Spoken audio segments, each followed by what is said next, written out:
This video is about the differences between the Northwest Passage and the Middle Passage because I found that over the years a lot of students are confusing the two. It's also a chance for me to show you the fruits that are in my refrigerator. So first off, we're going to start with a lime. I currently have a lime in the refrigerator. In the 1500s, there were European explorers that were trying to get to Asia. So a bunch of them went east through the Indian Ocean, the Atlantic Ocean, the Indian Ocean to get to Asia.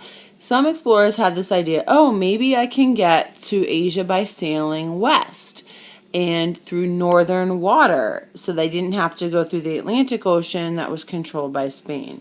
So this is where the idea of the Northwest Passage came from. They were looking for an all-water route that went through the northern waters to get to Asia so that they could trade with Asia. So the first picture at the top shows an all-water route to Asia, but none of the explorers took that route, and it looks to me like it would be difficult, and it would obviously be very cold looking at where it's going through. If you look at the bottom map, that shows what some explorers did. So they went west, but they didn't go as north as they could, and they also couldn't get there only by sailing through water because you have North America and Central America in the way.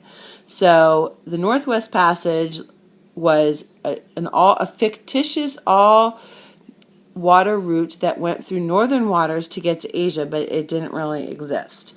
Alright, so here we have some cherries. Other fruits in the fridge at this point are cherries. Yum, I love cherries.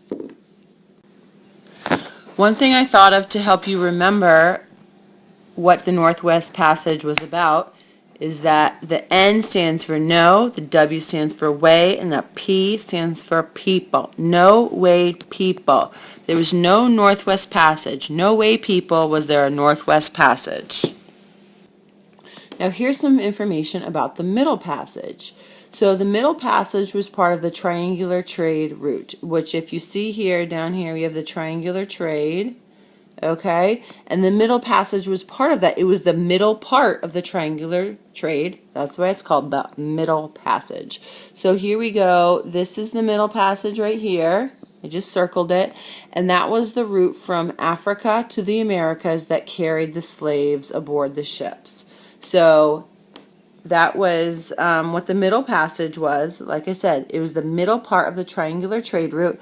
And I would like to show you a juicy, nice little strawberry. It's summertime, so those strawberries are all plentiful and very tasty.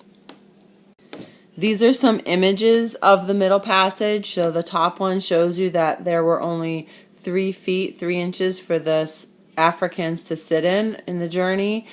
And the bottom picture shows just a diagram of the slave ship, and there could be up to 400 slaves packed below deck on the ship. Oh, that was part of the Middle Passage. So this slide gets the lemon because, let me see, I can't get it in the right spot. The lemon because the Middle Passage was horrible for the Africans, and it was definitely sour and bad. And you know the phrase, if life gives you lemons, make lemonade. Well, there wasn't much lemonade to make for the Africans because there was nothing about the Middle Passage that was good.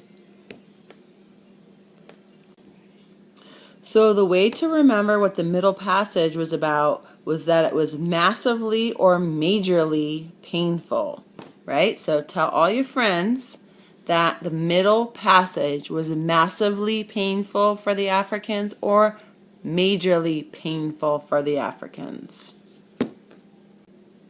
That's all I have to say about the Middle Passage and the Northwest Passage. But just to summarize, the Northwest Passage, no way people. It didn't exist. The Middle Passage was majorly painful or massively painful for the Africans.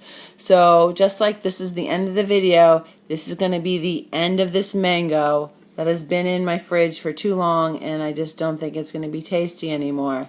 So that's the end. See you next time. This has been History Unraveled.